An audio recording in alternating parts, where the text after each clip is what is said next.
সালামু আলাইকুম। আওয়ামী সরকারের পতন হয়েছে প্রায় 18 মাস। দীর্ঘ সময় ধরে শেখ হাসিনা জনগণের চোখের আড়ালে আছেন। একটা ভয়েস আমরা শুনছি, আসলে তিনি জীবিত আছেন নাকি মারা গেছেন এ নিয়েও মার্কেটে বিতর্ক যখন চলছে, ঠিক তখনই আপনারা জানেন যে গেল কয়েকদিন যাবৎ আমেরিকার কুখ্যাত একজন অপরাধী, যৌন অপরাধী এবং মানব পাচারকারী একটা চক্র আছে। সেই চক্রটাকে যেটাকে বলা হয়ে থাকে জেফ্রি এপস্টাইন।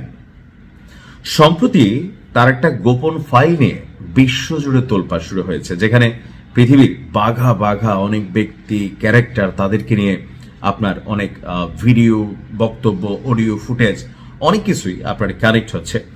তো এই অ্যাপস্টাইন ফাইলে বা এই চক্রের মধ্যে শেখ হাসিনার নামও এসেছে, ভারতের প্রধানমন্ত্রী মোদীর নামও এসেছে। এটা নিয়ে অনেক কিছু হয়েছে, আপনারা জানেন। তো কি আছে আসলে শেখ হাসিনাকে নিয়ে সেই গোপন ফাইলে?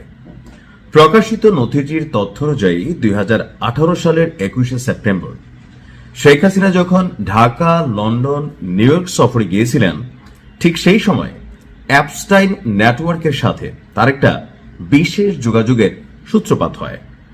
অ্যাপস্টাইনের দীর্ঘদিনের ব্যক্তিগত সহকারী লেসলি গ্রফকে পাঠানো একটি ইমেইলে উল্লেখ করা হয়েছে যে বাংলাদেশের তৎকালীন প্রধানমন্ত্রী, নরওয়ের তৎকালীন প্রধানমন্ত্রী ব্রোন্স ব্র্যান্ডের নেতৃত্বাধীন একটি দলের মাধ্যমে একটি অপ্রকাশিত বিষয় নিয়ে সমঝোতায় পৌঁছেছে।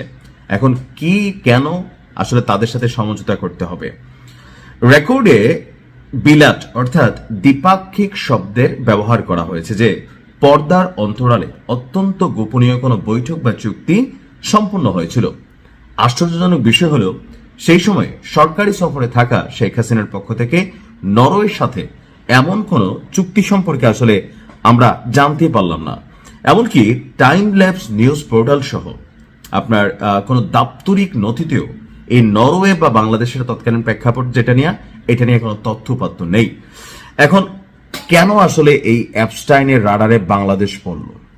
নথিগুলো বিশ্লেষণ করলে দেখা যায় যে অ্যাপস্টাইন এবং তার সহযোগীরা বাংলাদেশকে তাদের স্বার্থ সিদ্ধির চরম ভূমি বানাতে তারা একটা বিশেষ চেষ্টা করেছিল।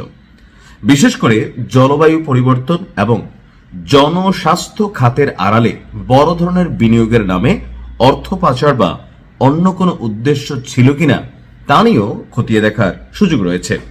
অ্যাপস্টাইনের ফাইলে আপনার আইসিসিডিআর বিকে বিনিয়োগের উত্তম জায়গা হিসাবে অভিহিত করা হয়েছে, যেটি 2014 সালের একটি মেইলে প্রোবায়োটিক প্রকল্পে 10 বছরের জন্য $5 মিলিয়ন বিনিয়োগের প্রস্তাব দেওয়া হয়েছিল, যেখানে মাত্র 3% নিশ্চিত মুনাফার কথা উল্লেখ ছিল।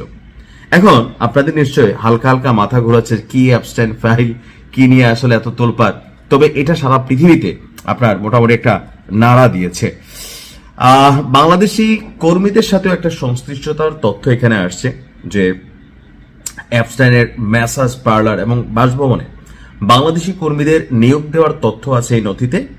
মামলার অন্যতম সাক্ষী হিসেবে এখানে বেশ কয়েকজনের নাম এসেছে। তবে এগুলোর সত্যতা নিয়ে ধরেন এখন আমরা তো জাস্ট শুনছি, তো ডক্টর ইউনুস নিয়ে কোনো নাম আছে কিনা?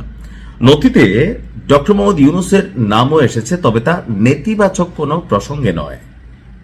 কিভাবে আসছে? বিখ্যাত কার্টুন সিরিজ দ্য সিম্পসনসে তার উপস্থিতি, কার্টুনিস্ট ম্যাট গ্রেডিং এর সাথে তার পরিচয়ের বিষয়টি সেখানে উঠে এসেছে। এছাড়া রাজনৈতিক অনুদান তালিকায় ব্যবসায়ী আব্দুল আওয়াল মিন্টু, বিএনপির খুবই একজন প্রভাবশালী নেতা, তার নাম থাকলেও সরাসরি অ্যাপস্টাইনের সরাসরি কোনো সম্পর্কের তার সাথে নথি মেলে নাই। আমি জানি আমার এই নিউজটা নিয়ে আপনাদের মাথার মধ্যে একটু একটু এলোমেলো ভাব হচ্ছে, কারণ এই ফাইলটাই আসলে কিছুটা এলোমেলো। তো বিশেষজ্ঞদের মতে শেখ হাসিনার বাংলাদেশ এমন শাসনামলে বিদেশি লবিস্ট নিয়োগ এবং অন্ধকার জগতের প্রভাবশালীদের সাথে যেই সখ্যতার অভিযোগ ছিল দীর্ঘদিনের, অ্যাপস্টাইন ফাইল তার একটি ক্ষুদ্র অংশ মাত্র। এখন গোপনের সমঝোতা আছে। এখন মূল কথা যদি আমরা বুঝতে পারি, এই অ্যাপস্টাইন ফাইলে শেখ হাসিনার সাথে যেটা আসছে, যে নরওয়ের সাথে একটা গোপন চুক্তি ছিল, এমনকি ওই শাসনামলে সরকারের অনেক বিদেশি অ্যাক্টিভিটিস বা ধরেন লেনদেন, চুক্তি, যেগুলো আসলে যেন প্রকাশিত না হয়, এরকম বড় আকারের কোনো পোর্টফোলিও আকারে কখনো সামনে না আসে, এগুলোর জন্য এই ধরনের যে গ্রুপগুলো আছে বা চক্রগুলো আছে তাদের সাথে লবিজদের মাধ্যমে অথবা ভায়া থার্ড পার্টিতে একটা মিলঝিল মীমাংসার চূড়ান্ত চেষ্টা চালানো হতো।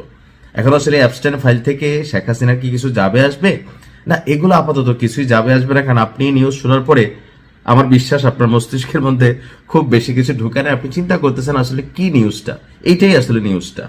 আমি অনেকক্ষণ এটারে গবেষণা করলাম যে এখান থেকে আসলে পিক করব কোন অংশগুলা। তো আমি যেরকম পিক করছি আপনার মাথাও এলোমেলো, আমারটাও এলোমেলো, অ্যাবস্টেন ফাইলও এলোমেলো, আর এই চক্রটাও এলোমেলো। ভালো থাকুন, আসসালামু আলাইকুম।